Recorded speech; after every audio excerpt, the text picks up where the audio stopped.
नमस्कार दोस्तों, we take की इस वीडियो में आप सबका बहुत बहुत स्वागत है। और आज की जो हमारी वीडियो है बहुत ही हॉट टॉपिक है। मैस एयर फ्लो सेंसर कैसे टेस्ट होता है। बहुत से लोग जानना चाहते हैं कि mass air flow sensor testing होती कैसे है, क्या इसे मल्टीमीटर से हम टेस्ट कर सकते हैं या नहीं। तो उसके बारे में हमारी आज की वीडियो है। जो भी मैं आज आपको बातें बताऊंगा आप ध्यान से सुनिएगा, क्योंकि ज़्यादातर मैफ सेंसर का, आपके मैस एयर फ्लो सेंसर का इशू नहीं होता, इशू कोई और होता है, पर वो लगता हमें मैस एयर फ्लो सेंसर का इशू है। तो जो मैं आज आपको बातें बताऊंगा आप ध्यान से सुनिएगा, ताकि आप गलती से मैस एयर फ्लो सेंसर को मिस डायग्नोज ना कर दें। इससे पहले कि हम आज की वीडियो शुरू करें, मैं बताना चाहता हूं कि आज की जो हमारी वीडियो है ये मैं डेडिकेट करता हूं हमारे भाई अभिजीत पॉल को, जिनका यूट्यूब चैनल है A to Z car service. बहुत ही बढ़िया चैनल है, बहुत ही नॉलेज है मेरे भाई को। कुछ समय पहले कुछ गलतफहमियां हो गई थी, पर बात की मैंने उनसे, बहुत ही दिल के अच्छे हैं, बहुत ही नेक इंसान है और बहुत बढ़िया वीडियोस बनाते हैं वो। सो आज की वीडियो हम डेडिकेट करते हैं हमारे अभिजीत पॉल भाई को। सो इससे पहले मैं टेस्टिंग शुरू करके दिखाऊं आपको गाड़ी पे कि mass air flow sensor test कैसे होता है, उसके बारे में हम थोड़ी बातें कर लेंगे। तो बेसिक मैं आपको बताऊं कि मैस एयर फ्लो सेंसर चलता कैसे है। इसके दो डिफरेंट टाइप्स होते हैं। एक वेन टाइप होता है, एक हॉट वायर सेंसर होता है आपका, है ना। तो जो वेन टाइप होता है वो पुरानी गाड़ियों में होता था। जो हॉट वायर है वो आजकल की गाड़ियों में हमें मिलता है देखने को। उसके आगे दो टाइप्स होते हैं, देखने में वो बिल्कुल सेम होता है, उसका जो आउटपुट सिग्नल होता है वो डिफरेंट होता है। किसी में एनालॉग होता है और किसी में डिजिटल सिग्नल होता है। आज मैं आपको इस वीडियो में डिजिटल सिग्नल वाला मैफ एयर फ्लो सेंसर दिखाऊंगा, और उस दोबारा कोई एक और वीडियो बनाएंगे जिसमें मैं आपको एनालॉग वाला दिखाऊंगा। पर जो टेस्टिंग है वो बिल्कुल डिफरेंट है दोनों की, है ना। मैस एयर फ्लो डिजिटल और एनालॉग की बिल्कुल टेस्टिंग डिफरेंट है। मल्टीमीटर से भी वो बिल्कुल डिफरेंट टेस्ट होते हैं, पर जो चलने का उनका फंडा है वो बिल्कुल सेम है। सो जो हॉट वायर आपका सेंसर होता है उसमें होता क्या है कि एक आपके पास अंदर हॉट वायर दी जाती है सेंसर के अंदर, जिसे कंप्यूटर पावर देके गर्म रखने की कोशिश करता है। जो आपका एम्बिएंट टेम्परेचर होता है, जो आपका बाहर का टेम्परेचर होता है, उससे लगभग 200 या 400 डिग्री, अलग अलग कंपनियों का अलग अलग फंडा है, उससे ज़्यादा डिग्री। सो अगर बाहर आपके पास 70 डिग्री है तो कंप्यूटर उस सेंसर को 470 डिग्री पे रखेगा, और जितनी हवा अंदर आएगी उस सेंसर को ठंडा करेगी, और वो सेंसर ठंडा होगा, और उसे फिर दोबारा 470 पे लाने के लिए जितना करंट और वोल्टेज यूज़ होगा उससे वो मेजर कर लेता है कि कितनी एयर फ्लो हमारा एयर उस सेंसर से पास हो रही है, और वो उसे मेजर करता है वेट ओवर टाइम पे। इसी की वजह से हमारे पास ग्राम पर सेकंड में हमें हमारा उसकी वैल्यू मिलती है। और दूसरी चीज़ बहुत इंपॉर्टेंट है कि टेम्परेचर, अगर ठंडा होगा टेम्परेचर, अगर बाहर ठंड है तो आपकी हवा भारी होगी, डेंस होगी, है ना। अगर वो गर्म है तो उतनी डेंस नहीं होगी। सो टेम्परेचर का होना बहुत ज़रूरी है जानना कंप्यूटर के लिए, कितनी हवा आ रही है, जिसकी वजह से हमारे पास temperature sensor mass air flow sensor के साथ साथ दिया जाता है। सो ये तो हो गया कि मैस एयर फ्लो सेंसर चलता कैसे है। उसके बाद कई बार क्या होता है कि मैस एयर फ्लो सेंसर हम टेस्ट करने लगते हैं, लो पावर कंप्लेन हमारी कस्टमर की तरफ से आती है, हमें लगता है कि मैस एयर फ्लो सेंसर है। हम डाटा देखते हैं, डाटा में देखते हैं कि कितने ग्राम पर सेकंड हवा होनी चाहिए, कितनी इसकी फ्रीक्वेंसी होनी चाहिए, या कितनी वोल्ट होनी चाहिए। उसके बारे में मैं आपको टेस्टिंग में बताऊँगा। पर मैस एयर फ्लो सेंसर बस ये बता रहा है कि हवा कितनी जा रही है।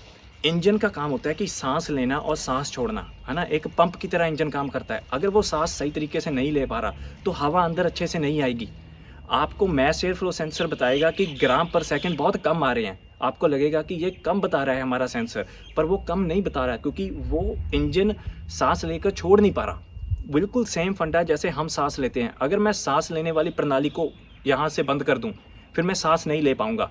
अगर यहाँ पे मैस एयर फ्लो सेंसर लगाओ, वो बताएगा कि सांस नहीं ले रहा, तो वो अंडर रिपोर्ट करेगा। सो वैसे ही अगर आपकी गाड़ी पे अगर कैटालिटिक कन्वर्टर ब्लॉक हुआ है तो मैस एयर फ्लो सेंसर सांस ले नहीं पाएगा, इंजन सांस ले नहीं पाएगा, और वो बताएगा कि इतनी एयर फ्लो है नहीं, क्योंकि आपका कैटालिटिक कन्वर्टर ब्लॉक है। सो उस कंडीशन में आपको ये ना लगे कि मैस एयर फ्लो सेंसर का इशू है। ये इशू वो आपका कैट का है जो पिघल चुका है, जिसकी वजह से इतना एयर फ्लो है नहीं और मैस एयर फ्लो उसे अंडर रिपोर्ट कर रहा है।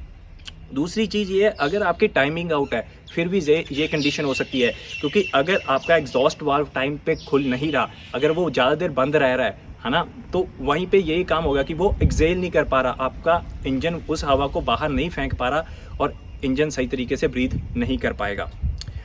तीसरी चीज़ ये कि वैक्यूम लीक, अगर आपकी मैस एयर फ्लो सेंसर वाली गाड़ी है और उसमें वैक्यूम लीक आ जाता है, अगर मैं गाड़ी चल रही है, मैस एयर फ्लो सेंसर बता रहा है कितनी हवा आ रही है, अगर मैं वैक्यूम से कोई पाइप निकाल दूं और वो एडिशनल हवा वहाँ से सक होनी शुरू हो जाए, वो भी मैस एयर फ्लो की रीडिंग को चेंज कर देगा, क्योंकि अब इंजन कहीं और से ब्रीथ कर रहा है, अब वो मेन थ्रोटल से ब्रीथ नहीं कर रहा, सो वो भी उसकी रीडिंग इफेक्ट कर सकता है।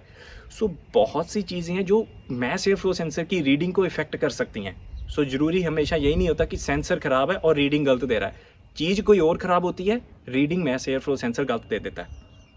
कई बार कोड हमारे पास थ्रॉटल पोजीशन सेंसर का आ जाता है, इशू हमारा मैस का होता है।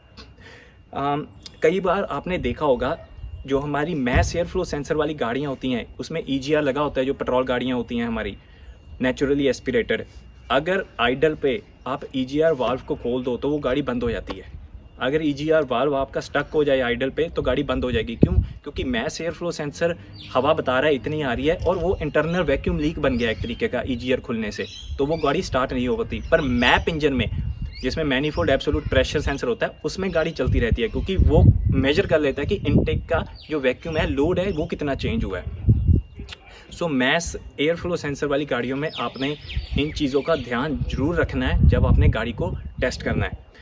कोई भी मैस एयर फ्लो सेंसर अगर अंडर रिपोर्ट करेगा, अंडर रिपोर्ट करने का मतलब अगर आइडल पे सही सेंसर, अगर आइडल पे 1.8 किलो हर्ट्ज बता रहा है, जहाँ हम अगर ग्राम पर सेकंड में बात करें, अगर 1.2 लीटर वाला इंजन आइडल पे हमारे पास 2 ग्राम, चलो 2 ग्राम पर सेकंड हम एक वैल्यू रख लेते हैं, 2 ग्राम पर सेकंड आइडल पे बता रहा है, अगर नॉर्मल इंजन, नॉर्मल सही सेंसर अगर 2 ग्राम पर सेकंड बताना चाहिए उसे, अगर वो बता रहा है 1 ग्राम, यानी वो अंडर रिपोर्ट कर रहा है।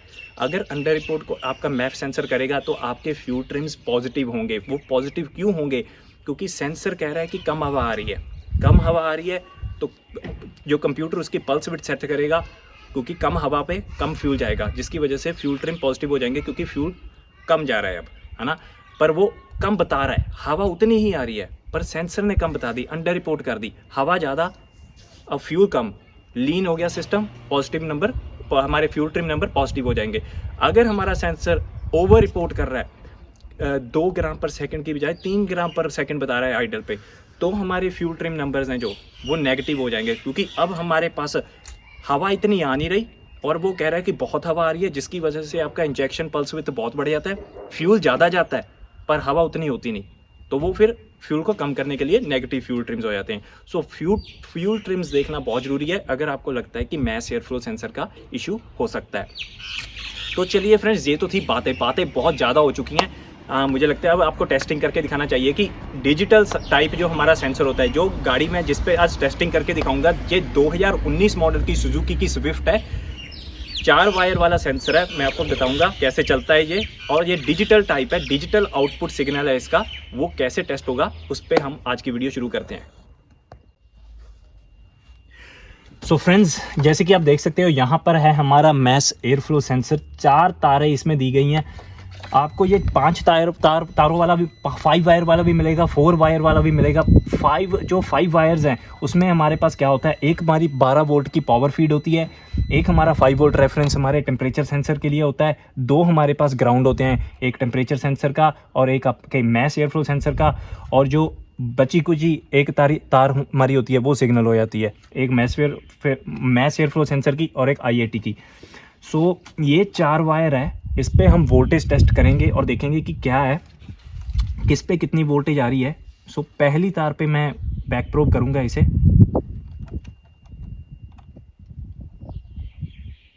तो फ्रेंड जैसे कि आप देख सकते हो हमारे पास 5 वोल्ट आ रही है यहाँ पे।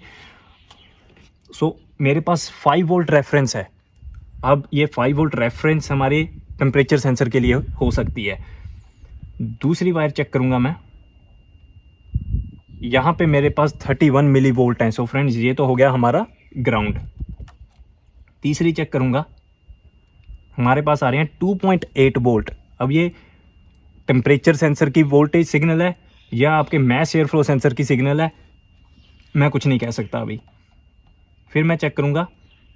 अब यहाँ पे आ रहे हैं हमारे 1.8 वोल्ट।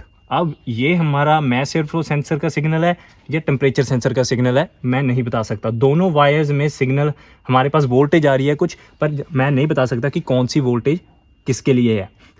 पर एक चीज़ मैंने देख ली है कि इसमें पावर फीड नहीं कोई आ रही। ज़्यादातर मैस एयर फ्लो सेंसर आप टेस्ट करते हो, एक 12 वोल्ट की पावर फीड होती है, पर इसमें हमारे पास अकेली एक ही पावर फीड है, वो है हमारी रेफरेंस वोल्टेज जो 5 वोल्ट आ रही है। इसका मतलब ये है कि जो आपका हॉट वायर सेंसर है वो same 5 volt reference voltage use कर रहा है जो आपका टेम्परेचर सेंसर यूज़ कर रहा है। सो दोनों sensor same power feed use कर रहे हैं, सेम ग्राउंड यूज़ कर रहे हैं, और दोनों का ऑफ कोर्स अलग अलग सिग्नल है। अब सिग्नल में से दोनों का पता नहीं लग रहा कि कौन सा सिग्नल आपके सेंसर का, आपके मैस एयर फ्लो सेंसर का सिग्नल है और कौन सा आपके टेम्परेचर का सिग्नल है। सो इससे चेक करने के लिए हम क्या करेंगे, मैंने वोल्टेज सारी चेक कर ली है।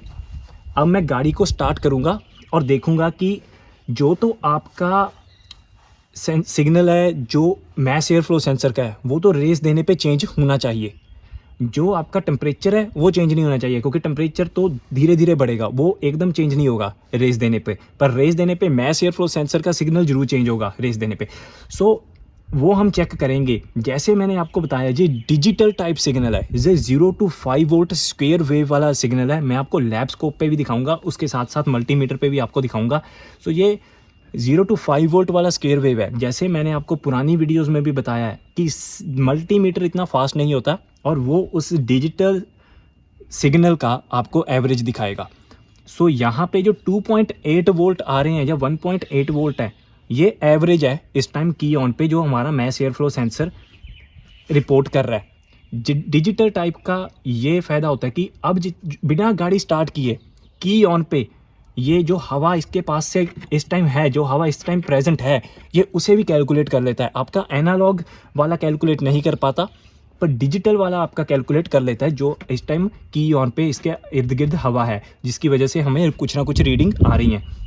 सो गाड़ी को हम स्टार्ट करेंगे पहले, और फिर मैं दोनों वायर्स के बीच में दिखाऊंगा रेस देकर, गाड़ी को रेस देकर कि कौन सी वाली वायर पे सिग्नल चेंज हो रहा है। वो हमारी मैस एयर फ्लो सेंसर की सिग्नल वायर होगी, और उसको कैसे टेस्ट करना है कि सिग्नल वो कितना होना चाहिए, कैसे है वो सिग्नल, कैसे मेजर करना है हमने, वो मैं आपको उसके बाद टेस्ट करके दिखाऊंगा। सो पहले गाड़ी को स्टार्ट करेंगे हम।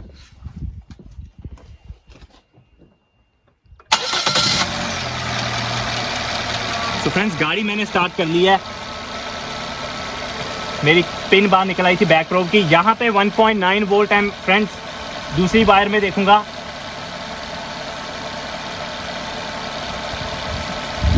यहाँ पे 2.9 वोल्ट्स है फ्रेंड्स।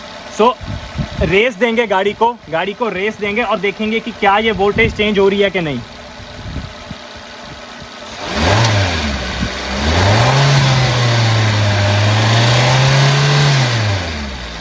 तो फ्रेंड्स, चेंज हुई थी, ज़्यादा चेंज नहीं हुई थी, थोड़ी चेंज हुई थी, पर इसमें चेंज है। तो दूसरी वायर में देखेंगे हम, इस पे 2 वोल्ट है हमारे पास। रेस दीजिए।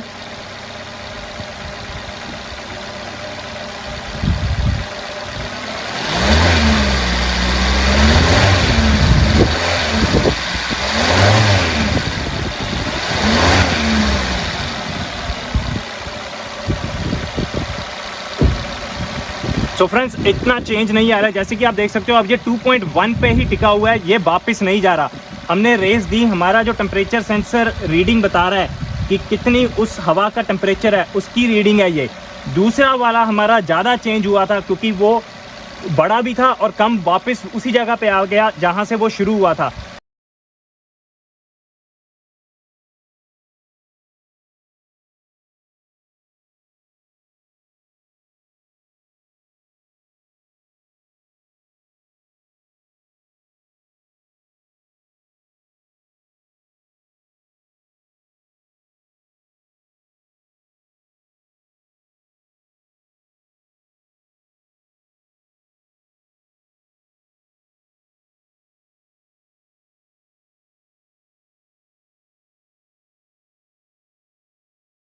तो ये जितना इसमें फ़र्क पड़ा था, ये हमारी सिग्नल वायर है। और ये एवरेज दिखा रहा है 0 to 5 वोल्ट का। और एवरेज का मतलब ये है कि 0 to 5 वोल्ट का एवरेज अब डिपेंड करता है कि कितना टाइम हमारा सिग्नल ऑन था, कितना टाइम ऑफ था। ड्यूटी जो आपका ड्यूटी साइकिल होता है उसकी परसेंटेज पे डिपेंड कर रहा है। इस टाइम मुझे ये लग रहा है ऑलमोस्ट 65-70% ड्यूटी साइकिल के पास है ये। लैब स्कोप पे आपको मैं एक बार टेस्ट करके दिखाता हूँ कि ये सिग्नल दिखता कैसे है और कैसे हम चेक कर सकते हैं। अगर आपने मल्टीमीटर ऐसे लगा लिया, आपको ये वोल्ट आ रही है, आपने रेस दी, ज़्यादा डिफरेंस आपको नहीं मिला, इतनी वोल्टेज चेंज नहीं हुई, कैसे आप कंफर्म कर सकते हैं कि अरे ये चल रहा है कि नहीं? क्या डिजिटल सेंसर फ्रीक्वेंसी प्रोड्यूस कर रहा है कि नहीं? फ्रीक्वेंसी हमने मेजर करनी है, वोल्ट हमने मेजर नहीं करने, इसमें हमने वोल्ट मेजर नहीं करने। तो मैं आपको दिखाऊंगा कि क्या मल्टीमीटर का जो फ्रीक्वेंसी चेक करते हैं मल्टीमीटर से, क्या वो एक्यूरेट है कि नहीं? क्या आपका लैब स्कोप ज़्यादा एक्यूरेट है या मल्टीमीटर एक्यूरेट है? क्या ये दोनों ही सेम रीडिंग हमें दिखाते हैं कि नहीं? तो मैं सारा कुछ कनेक्ट करके आपको लैब स्कोप वगैरह फिर आपको दिखाता हूँ ये सेम टेस्ट करके। सो फ्रेंड्स, की ऑन कर ली है मैंने गाड़ी की, लैब स्कोप कनेक्ट कर लिया है। पहले आपको मैं सेटअप दिखा दूं। यहाँ पे हमारा कंप्यूटर लैपटॉप है, ये मेरा लैब स्कोप है और इसको मैंने बैक प्रोब किया हुआ है हमारी सिग्नल वायर पे, और उसी सिग्नल वायर से मैंने इसे पिगी बैक करके हमारे मल्टीमीटर से कनेक्ट किया हुआ है, और मेरे ग्राउंड दोनों कनेक्ट किए हुए हैं मैंने अपने बैटरी नेगेटिव टर्मिनल पे। जैसे कि आप देख सकते हो हम सिग्नल वायर पे अभी भी कनेक्टेड है। 2.8 वोल्ट हमारा सिग्नल आ रहा है, की ऑन है, गाड़ी चल नहीं रही, पर फिर भी ये सेंसर सिग्नल प्रोड्यूस कर रहा है। और लैब स्कोप पे हम उस सिग्नल को देख सकते हैं, जैसे मैंने आपको बताया था 0 to 5 वोल्ट। जैसे आप देख सकते हो यहाँ पे ऑलमोस्ट हमारे 0 के पास ये इसका लो पार्ट है हमारे सिग्नल का, और ये हाई पार्ट है। सो 0 to 5 वोल्ट हमारा सिग्नल बन रहा है। जब भी आप मैस एयर फ्लो सेंसर को टेस्ट करते हो तो आपको उसे फ्रीक्वेंसी में चेक करना होता है। सो इस वाले में अब आपके पास मल्टीमीटर है, लैब स्कोप अगर नहीं है, पर फिर मैं आपको बता देता हूँ। जैसे कि आप देख सकते हो जो हमारा चैनल ए है जिस पे हमारे पास सिग्नल आ रहा है, अगर आप देखें इस चैनल ए पे हमारे पास फ्रीक्वेंसी आ रही है 1.18 किलोहर्ट्ज़ की। सो चैनल ए जो हमारा सिग्नल है उसकी फ्रीक्वेंसी है 1.18 किलोहर्ट्ज़ की। अब मल्टीमीटर में हम उस फ्रीक्वेंसी को कैसे देख सकते हैं? सो आपने करना क्या है, आपने सिंपल AC वोल्ट पे अपने मल्टीमीटर को सेट करना है और फ्रीक्वेंसी पे ले जाना है। अगर आपके मल्टीमीटर में फ्रीक्वेंसी का ऑप्शन है, आपने सिंपल AC पे जाके फ्रीक्वेंसी ऑन कर देनी है। जैसे कि आप देख सकते हो 1.18 किलोहर्ट्ज़ हमारा मल्टीमीटर दिखा रहा है और 1.18 किलोहर्ट्ज़ हमारा लैब स्कोप दिखा रहा है। बेशक आपके पास लैब स्कोप पे ये सिग्नल देखने को नहीं मिल रहा है आपके मल्टीमीटर पे, पर आपको फ्रीक्वेंसी बिल्कुल देखने को मिल रही है जो आपका लैब स्कोप हमारा दिखा रहा है। सो ज़रूरी नहीं है कि आपके पास लैब स्कोप ही हो इस टेस्ट को करने के लिए, आप मल्टीमीटर से भी काम चला सकते हैं। अब हम गाड़ी को स्टार्ट करेंगे, रेस देंगे। रेस देने का मतलब है कि एक बार हम इसे वाइड ओपन थ्रॉटल, एक बार पूरी नीचे रेस पैडल को दबा देंगे और छोड़ेंगे और देखेंगे कि फ्रीक्वेंसी कितनी चेंज होती है। सो फ्रेंड्स, गाड़ी हमारी स्टार्ट है, मेरी वायर निकल चुकी है, दोबारा कनेक्ट करूँगा। हमारे पास फ्रीक्वेंसी 1.8 से अब 2 किलोहर्ट्ज़ की हो गया, 2 किलोहर्ट्ज़ की हमारी फ्रीक्वेंसी हो गई है। जैसे कि हमारे पास यहाँ पे आ रहा है 2 किलोहर्ट्ज़ दिखा रहा है। अब फ्रेंड्स आप देख सकते हो लैब स्कोप और मल्टीमीटर में अब फ़र्क कितना है। अब यहाँ पे हमारी फ्रीक्वेंसी चेंज हो रही है, बहुत चेंज हो रही है, क्योंकि हमारा स्कोप बहुत ही फास्ट है। वो जो छोटी फ्लक्चुएशंस भी बीच में आ रही हैं वो उसकी फ्रीक्वेंसी भी मेजर कर रहा है, जिसकी वजह से वो चेंज हो रहा है। पर मल्टीमीटर हमारा कुछ नहीं ऐसा दिखा रहा है, वो 2 किलोहर्ट्ज़ की फ्रीक्वेंसी ही दिखा रहा है। सो अब हम करेंगे क्या, हम गाड़ी को वाइड ओपन थ्रॉटल देंगे एक बार। वाइड ओपन थ्रॉटल का मतलब ये है कि हम उसको एक बार रेस, पूरे तरीके से एक बार रेस दे देंगे और पैडल को छोड़ देंगे। वेट, रेस दीजिए। जैसे कि फ्रेंड्स आप देख सकते हो जब भी हम पूरी रेस देते हैं हमारी किलोहर्ट्ज़ फ्रीक्वेंसी चेंज होती है। एक बार पूरी रेस दीजिए और छोड़िए। जैसे फ्रेंड्स आपने देखा पूरे वाइड ओपन थ्रॉटल पे पूरी रेस देने के पास आइडल पे हमारे पास 5 किलोहर्ट्ज़ की फ्रीक्वेंसी आती है, और बिल्कुल रेस बिना दिए आइडल पे हमारे पास 1.9 किलोहर्ट्ज़ की फ्रीक्वेंसी आती है। एक रफ़ नंबर मैं अगर आपको बताऊं तो 1.5 से 1.9 किलोहर्ट्ज़ की फ्रीक्वेंसी आइडल पे हमारी गाड़ी की ठीक रहती है, जो नेचुरली एस्पिरेटेड इंजन होते हैं जिनमें टर्बो नहीं लगा होता। जब भी आप मैस एयर फ्लो सेंसर की मैक्सिमम आउटपुट चेक करें कि कितना सिग्नल वो प्रोड्यूस कर सकता है, वो आपने करना है गाड़ी को ड्राइव करते हुए और अपने वाइड ओपन थ्रॉटल ड्राइव करते हुए करना है। जब आप गियर में हो, आपने देखना है कि सड़क पे कोई ना आ रहा हो, आपने रेस देनी है पूरी, और वो जो नंबर आपको मैस एयर फ्लो आपका सेंसर दिखाएगा वाइड ओपन थ्रॉटल पे, वो होगा आपका मेन असली नंबर की मैक्सिमम आउटपुट हमारा सेंसर उस वाइड ओपन थ्रॉटल कंडीशन में कितनी प्रोड्यूस कर रहा है। पर अगर आप आइडल पे ये चीज़ करते हो, आपको किलोहर्ट्ज़ फ्रीक्वेंसी आ रही है, आप रेस देते हो, किलोहर्ट्ज़ फ्रीक्वेंसी चेंज हो रही है डिजिटल वाले में, तो आपका ज़्यादातर सेंसर आपका ठीक है। आपने चेक करना है कि आपकी ग्राउंड सही हो, आपकी पावर सही हो और आपका सिग्नल चेंज हो रहा, तो मैक्सिमम आपका मैस एयर फ्लो सेंसर सही है। अगर आपने फिर भी कंफर्म करना है, आप सेंसर को निकाल के एक बार उसके हॉट वायर को चेक कर लीजिए कि कहीं वो गंदा ना हो। अगर वो गंदा होगा तो वो सेंसर ओवर या अंडर रिपोर्ट करेगा। अब हम गाड़ी में बैठकर एक बार वाइड ओपन थ्रॉटल टेस्ट करके देखते हैं कि क्या रिज़ल्ट हमें वो देता है। तो चलिए गाड़ी में बैठते हैं और करते हैं हम अपना wide open throttle test.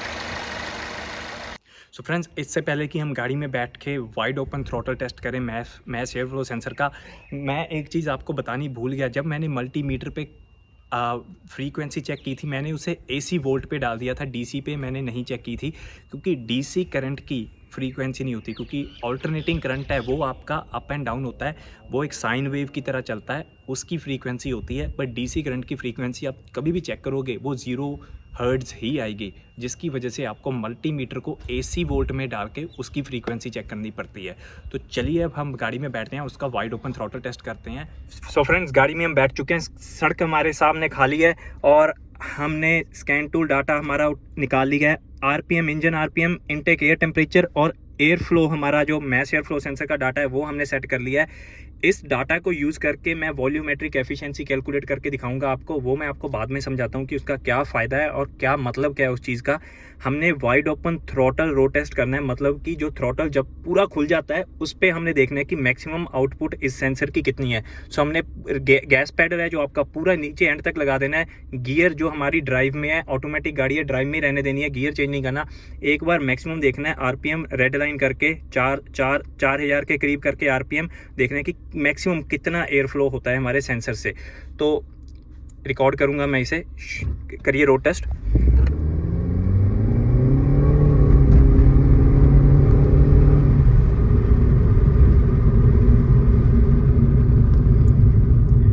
So friends, road test हमने कर लिया है। अब हम डाटा को देखेंगे कि कितने RPM पे हमारे इस सेंसर ने कितनी आउटपुट प्रोड्यूस की है, कि कितनी एयर आ रही थी। सो मैं डाटा हमारा हो गया, अब मैं रिव्यू करूंगा उसे। अब रिव्यू करूंगा, सो इसे मैं ग्राफ बना लेता हूँ। सो बैक जाएंगे। सो मैक्सिमम RPM मेरा अगर देखा जाए तो यहाँ पे मेरा RPM कितना था, 4400 RPM पे इसने 48.3 ग्राम पर सेकंड हमारे सेंसर ने हवा खींची है। सो 48.3 ग्राम पर सेकंड हवा 4400 RPM पे बहुत सही हमारी वैल्यू है। और अगर आपको ये लगता है कि कितनी वैल्यू सही है कितनी नहीं, सच बताऊं तो इसकी इन्फॉर्मेशन ज़्यादातर आपको सर्विस मैनुअल में मिलती है कंपनी के, कि कितनी मैक्सिमम ये सेंसर हवा प्रोड्यूस कर सकते हैं कितने RPM पे, और ये इंजन के हिसाब से डिफरेंट होता है। 6 सिलेंडर वाली गाड़ी का डिफरेंट होगा, क्योंकि उसमें ज़्यादा सिलेंडर हैं, ज़्यादा एयर वो पुल करेंगे। 4 वाली डिफरेंट होती है। सो हर एक गाड़ी का थोड़ा डिफरेंट हिसाब होगा, जिसमें आपको करना क्या पड़ेगा, आपके पास जब भी कोई गाड़ी आती है जो गाड़ी बिल्कुल सही है, आपने उसकी maximum mass air flow sensor की रीडिंग लिख के रख लेनी है कि आज आपके पास ये गाड़ी ठीक होने के लिए आई है, आपने ये टेस्ट करना है और लिख लेना है कि भाई इसका 4000 RPM पे इतनी ग्राम पर सेकंड एयर ये सेंसर खींचता है। अगर आपके पास कल को कोई ऐसी गाड़ी आती है जिस पे कोई इशू है, तो आप देख सकते हो कि यार सुजुकी स्विफ्ट की इतना इसकी रीडिंग आनी चाहिए 4000 RPM पे। अगर उस नई गाड़ी की जिसमें इशू है और इतनी रीडिंग नहीं आ रही, फिर आप उस जगह जा सकते हो, यार इसका तो 48 ग्राम पर सेकंड के हिसाब से सेंसर को आउटपुट प्रोड्यूस करनी चाहिए थी, इसने की है 30 ग्राम पर सेकंड। सो वो हवा आ क्यों नहीं रही इतनी? क्या रिस्ट्रिक्शन है कोई जिसकी वजह से हवा नहीं आ रही, या हमारा सेंसर है जो अंडर रिपोर्ट कर रहा है जिसकी वजह से वो 30 ग्राम पर सेकंड आ रहा है? आपको वॉल्यूमेट्रिक एफिशिएंसी के बारे में अब मैं दिखाता हूँ। सो फ्रेंड्स, रोड टेस्ट हमने कर लिया है। जो हमें डाटा इन्फॉर्मेशन चाहिए थी वो मैंने स्कैन टूल पे रिकॉर्ड कर ली है। वॉल्यूमेट्रिक एफिशिएंसी कैलकुलेट करके देखेंगे। वॉल्यूमेट्रिक एफिशिएंसी का क्या मतलब है? वॉल्यूमेट्रिक एफिशिएंसी होती है कि 4 सिलेंडर हैं जो हमारी गाड़ी के, वो कितनी हवा अपने अंदर भर सकती हैं, कितना एफिशिएंट हमारा इंजन है हवा खींचने में, सांस लेने में। साफ सी बात ये है, स्पष्ट अक्षरों में कि सांस कैसे ले रहा है हमारा इंजन, वो वॉल्यूमेट्रिक एफिशिएंसी है। सो उस वॉल्यूमेट्रिक एफिशिएंसी को कैलकुलेट करने के लिए एक कैलकुलेटर यूज़ करेंगे, online volumetric efficiency calculator use करेंगे, जिसमें हम डाटा डालेंगे जो हमने रिकॉर्ड किया है और देखेंगे इस इंजन की कितनी वॉल्यूमेट्रिक एफिशिएंसी है। तो चलिए आपको दिखाता हूँ।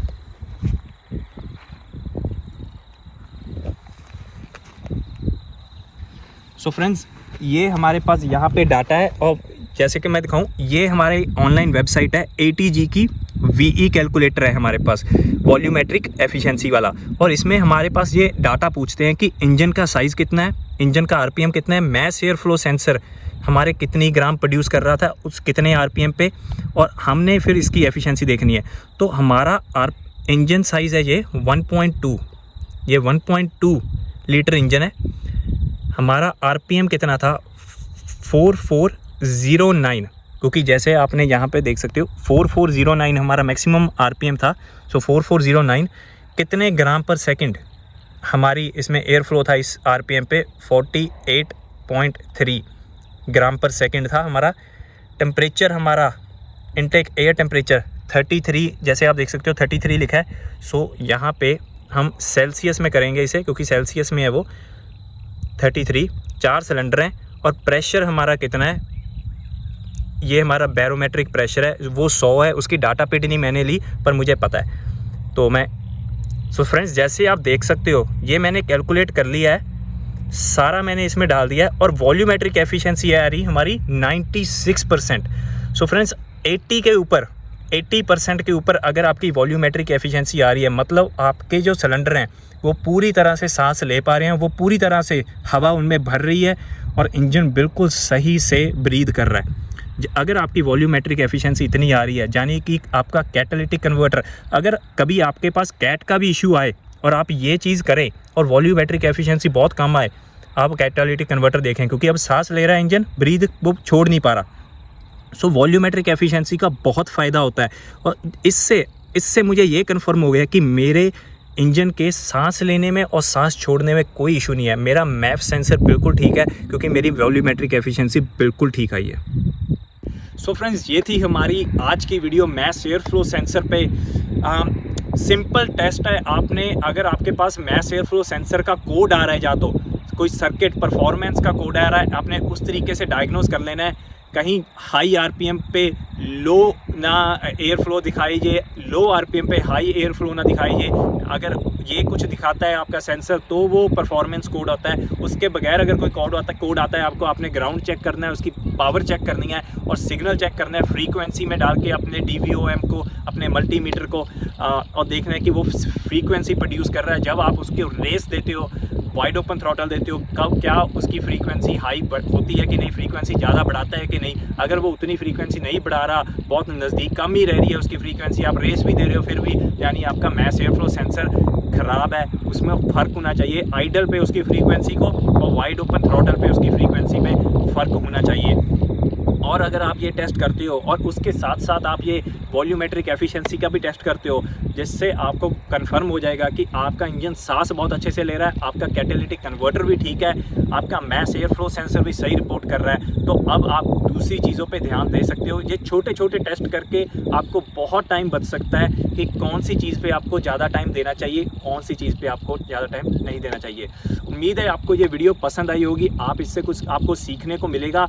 जो एनालॉग वाला टाइप सेंसर है उस पर हम जल्दी ही वीडियो अपलोड करेंगे। अगर आपको ये वीडियो पसंद आई है तो सब्सक्राइब जरूर कीजिएगा, चैनल को लाइक कीजिएगा, इस वीडियो को। मिलेंगे अगली बार।